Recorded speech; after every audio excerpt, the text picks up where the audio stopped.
Thanks for joining us on To The Point. I'm Alex Bell. And a controversial homeless plan about to go into effect that could jail the unhoused. San Diego is calling it progressive enforcement. Now, the city could take the unhoused to jail if they refuse to accept shelter.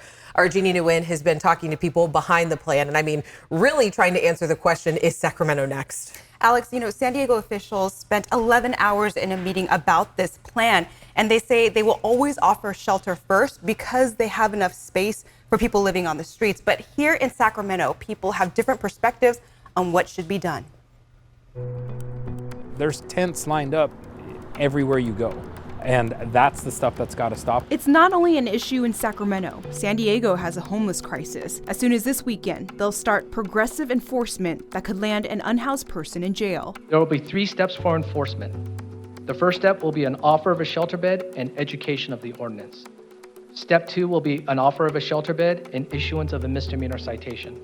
Step 3 will be an offer of a shelter bed and physical arrest of the person. San Diego Council member Stephen Whitburn introduced the ordinance and stresses it's possible because San Diego now has enough shelter beds for every unhoused person. We can work to help people get on their feet, and we can have reasonable regulations on the use and location of encampments. In Sacramento, there are not enough beds or shelter for the unhoused. The federal ruling Martin versus Boise prevents cities from enforcing anti-camping ordinances until there are enough shelter spaces. As for what can be done, Sacramento Sheriff Jim Cooper expressed what he thinks would be the best start. But I think for the most severely mentally ill, conservatorship. The sheriff's homeless community outreach team spoke to almost 200 people over 5 days, and only one person accepted the resources provided. While they want something to be done, the sheriff's office notes that jail may not be the best answer. For a lot of those folks, jail isn't the right place, but it might be a good stop. It might be a way to, again, be an intervention technique. Still, the sheriff's office says it is keeping an eye on how this plays out in San Diego. As for community advocates like Bob Erlenbush, he says there could be multiple reasons why anyone would refuse shelter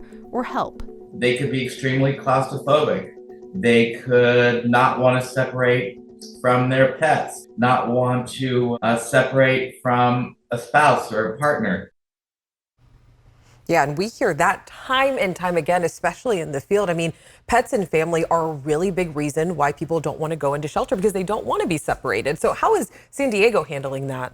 A spokesperson for council members Whitburn's office tells me that housing and shelter that's being offered will be an individual, non-congregate situation. So that means that anybody in these shelters can stay with their pets or their families or whoever they care for most. Yeah, obviously a really big element when trying to get people into shelter. Jeannie, thank you so much. We appreciate it. All right, again, the federal ruling Martin v. Boise prevents Sacramento from having an ordinance like San Diego's until there are enough shelter beds available for the homeless population. So, how many shelter beds are in Sacramento and how many are needed? Sacramento County says there are about 2,600 emergency shelter beds. Most are available year-round, and some are available during those big weather events. They expect to open 165 more beds within the next 6 months. But there is a very big need. The latest point-in-time count estimates that there are more than 9,200 people living unhoused in Sacramento County on any given night. Of those, 72% that are living unsheltered. That means that they are living in a tent, a vehicle, or without any shelter at all. And Stockton is also dealing with the homelessness crisis. Tonight, our Alicia Machado has a closer look at a new project to build hundreds of new shelter spaces for people living in the streets of the Port City. The shelter will be built here in a parking lot at the corner of Lincoln and Sonora Streets in Stockton. The shelter could help as many as 600 individuals per year. Right now, it's a parking lot, but in the fall, St. Mary's Dining Room is hoping to break ground on the Pathways project in Stockton. This is the beginning of ending unsheltered homelessness in Stockton. St. Mary's is partnering with the city, county, and health providers to build 300 temporary shelter units for homeless individuals and couples. They're one of the largest homeless service agencies in San Joaquin County. The CEO says each resident will be allowed to stay in a single or double unit for up to 6 months with the goal of getting them into permanent housing. They'll also have access to resources. For Maria Castellanos, the Pathways project means a safe place for the unhoused. Castellanos was homeless for a few years and now works for St. Mary's. Having Pathways now, it's going to mean safety and security not only for single women, but also couples, people with mental health issues, people with addiction issues. With this project, along with the Navigation Center set to open at the end of this summer, the city is hoping to get closer to their goal of having a bed for each person who is unhoused. In other stories that we're following, suspected serial killer Carlos Dominguez started his competency trial today. The former UC Davis student is accused of stabbing 3 people in Davis and killing 2 of them. Now jury selection is underway in the trial to determine if he's competent to stand trial. Jury selection started around 11 a.m. with 18 candidates. Each one was asked where they live, who they live with, their occupation, and if they felt that they could be fair in the trial. If all 12 jurors find Dominguez incompetent to stand trial, he will be evaluated for treatment at a state facility. Floating buoys are still floating in the river that helps separate the U.S. from Mexico. Texas's governor had the barricades put up to discourage unlawful migration at the southern border and refuses to take them down. So the Biden administration is now suing him in the state of Texas, saying that the state did not receive the okay from the federal government to do this. Governor Abbott has money in his budget, and he's using it as a state emergency to put these buoys in. But legally, he's not really allowed to do that. Governor Abbott disagrees, saying the Constitution grants Texas the sovereign authority to protect its borders, adding in a letter to President Biden that, quote, "We will see you in court, Mr. President." Another strike is possible. UPS workers could head to the picket line starting August 1st. If their union and UPS cannot come to an agreement before then, the strike is being called the largest in 60 years. Now, 340,000 UPS workers are represented by the Teamsters. They are calling for better pay and improved working conditions. If there is a strike, one group estimates that it could cost the United States $7 billion over 10 days due to slower deliveries and even supply chain disruptions. And the term summer strike seems to be being thrown around. Actors and writers in Hollywood are continuing their strikes. Companies like Amazon and Starbucks have also had workers on picket lines. A Harvard professor believes that this is because of our current economy and our politics.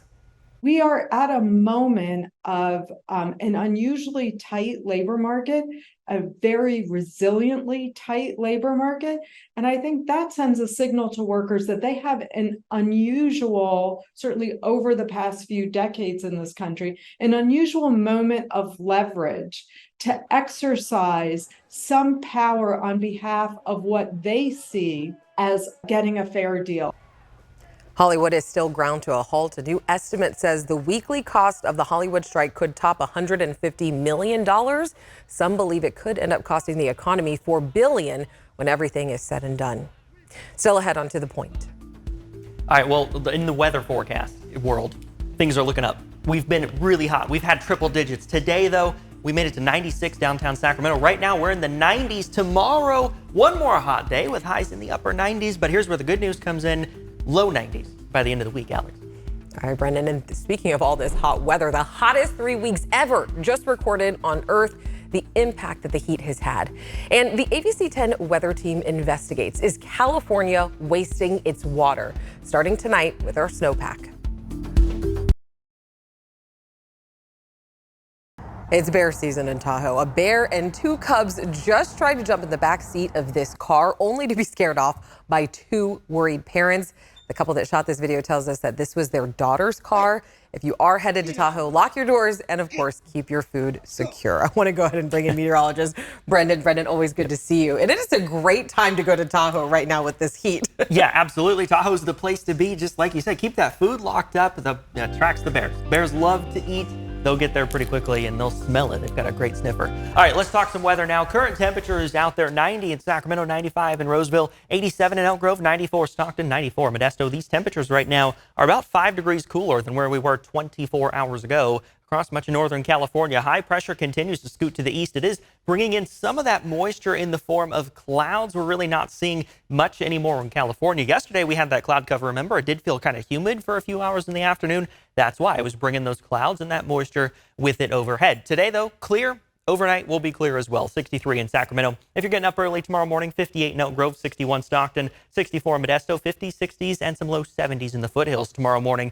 One more hot afternoon, then we actually really start to feel much, much cooler. But tomorrow, 99 in Sacramento, 98 in Elk Grove, 100 Stockton, 99 in Modesto. Some of us will likely top out at 100 degrees, maybe 101. And we've got a few of those on the map here, like Stockton, like Oroville. If we get there, again, it's going to be very low hundreds. It is cooler than where we've been for several days now, but it's not going to feel quite as good as today did. 98 Elk Grove tomorrow, 93 Placerville, 99 in Sacramento. All thanks to this high pressure continuing to scoot east. Now notice Sacramento, Northern California as a whole stays out of the influence of this high pressure, right? We do have some of that southwesterly flow as we're kind of caught between a high and a low really for much of the next week. But the center of the high itself stays well to our east, and that allows us to cool back down towards and below average, where other parts of the country will be very likely warmer, such as the Gulf Coast, also in towards Arizona, New Mexico, up in towards Utah and Idaho as well. But again, here in California, especially Northern California, likely to be at and below average over the next 10 days. So like I said, tomorrow, one more hot day in those upper 90s, but then Wednesday, 93 degrees, low 90s by Friday. And in fact, on Friday, Alex, some of us may not even get out of the 80s. We'll stay in those low to mid 90s for much of the next 10 days. Looking nice. Thanks, Brendan. Coming up next, the ABC 10 weather team investigates, is California wasting its water? We'll find out. Is California wasting its water? That's one of the top questions that we're answering all this week on To The Point. The ABC 10 weather team is investigating where our water is going and if we're wasting it. Tonight, meteorologist Rob Carlmark takes us to the Sierra, where measuring our snowpack is key.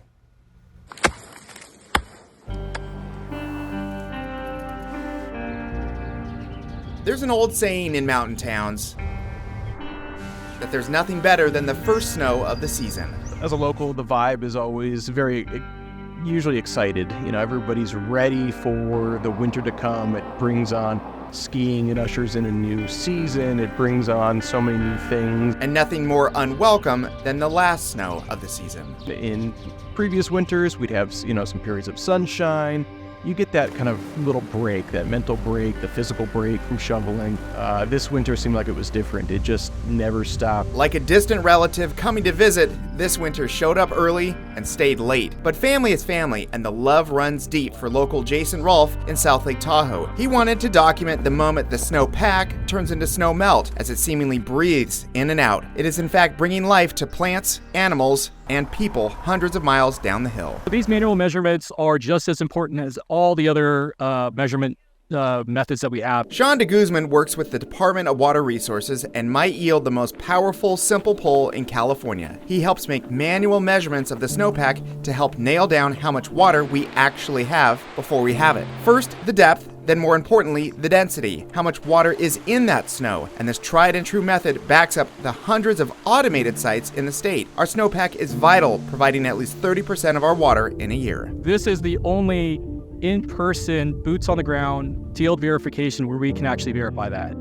The automated snow sensors are great, but they are out in the backcountry, exposed to wilderness, exposed to all the elements, exposed to bears, everything you can imagine. As crucial as this measurement is, you just need so much more data to really predict such an important metric. As time has gone on from the 1920s, when our population was quite small and the agricultural demands on water were small, the environmental demands on water were also small, right? All of that. We've gone from that all the way to this time where our population is enormous and we have all of these demands to where we're down really to each water drop that matters. What started as a jet propulsion laboratory experiment with NASA has turned into a foundation of the future. Airborne snow observations uses lasers and spectrometers to measure the snowpack from the sky, and it's taking off. Now, with our quantitative measurements and those accurate measurements, they can know to within about 2% how much water they're going to get as a minimum. Almost every basin and range in the West is using these modern techniques to measure the snowpack because it will only become more important to get the data right as winters become more unpredictable. It could be a banner year one year and it could be a drought year the next. You just never know living up in the mountains.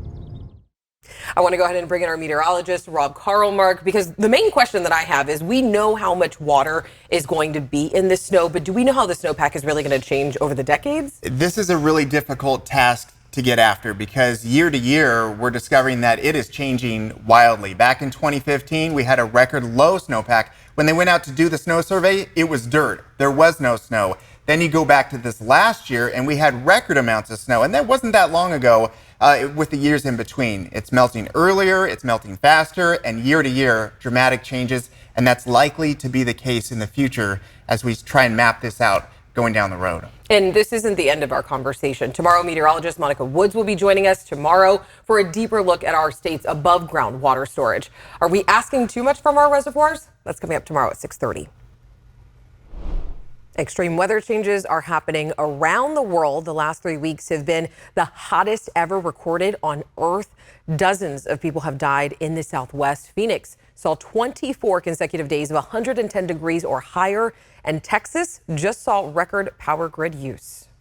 The grid is starting to be stressed in that there's not enough dispatchable generation to keep the lights on the hottest days of the year or the coldest days.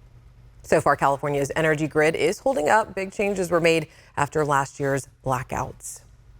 It is officially the last week of the California State Fair at Cal Expo. It's going to be a lot cooler this week. Big performers include Ashanti and Kool and the Gang. The fair ends on Sunday, July 30th. And the State Fair has not always been at Cal Expo. Tonight, our Walt Gray is taking us back to a point in time, all the way back to the 1800s. The first location for the permanent State Fair in Sacramento in 1859 was 6th and M Streets, which is now the Golden One Center area. This ag building and livestock shows were pretty much what the State Fair was. The State Fair stayed mostly in the downtown area here. I'm at 6th and Capitol. Stayed here for about 3 years from 1859 to 1861. Then it moved uptown to what is now known as Capitol Park, bounded by E and H Streets and 20th and 22nd Streets. At this location from 1861 to 1908, the State Fair locked down here for almost 50 years at this permanent site. It's hard to imagine with all these old homes over here. We're at H and 20th Street that this used to be the location for the California State Fair. These homes well over 100 years old. After a half a century stay at around H and 20th Streets, there was a need for more room, and move they did. So the famous long run of the State Fair that many grew up with came to this location in 1909 in Oak Park at the corner of Stockton Boulevard and Broadway. One of the very popular attractions was the staged locomotive collision in 1913. Pretty cool, but at some point you're going to run out of locomotives. In 1918, this ended. The State Fair entertained us on 155 acres at this location from 1909 to 1967. It was popular, said to be the 5th most attended state fair in the nation. It was also a business boom to the area, bringing jobs and tourists. Now and since 1968, it's been here, Cal Expo, where the State Fair has locked it down for well over 50 years. More land was needed, and here it's about 1,000 acres. The dates of the State Fair have been adjusted in the recent years to accommodate changing school schedules, but for the most part, the fair has maintained a thriving amusement park here and rides, fried food, and state exhibits. After the break, Sacramento's Greta Gerwig makes history again.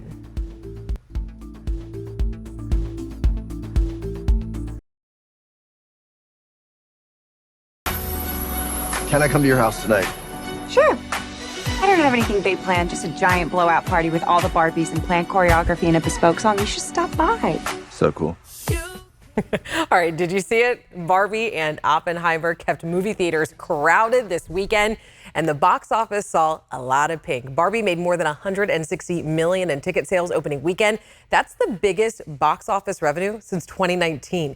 The movie was written and directed by Sacramento's very own Greta Gerwig, a St. Francis High School alum, and you might know her from Lady Bird. With Barbie's success, Greta Gerwig has now achieved the biggest debut ever for a film directed by a woman. The top spot was previously held by the director of Wonder Woman, Patty Jenkins. And I saw the Barbie movie. The film and costumes were great. I laughed. I almost cried. And I have to say, it brought back a flood of memories of my mom giving me my first Barbie. So I love the movie. Highly recommend. But before we go here, I do want to mention, make sure you join us tomorrow on To The Point.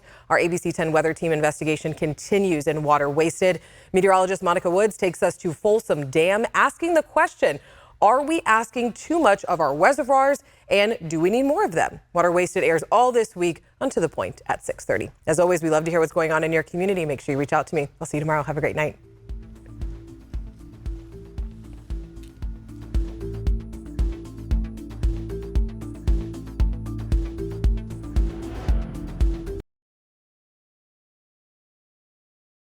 Hey, it's Alex. Just wanted to say thank you so much for watching.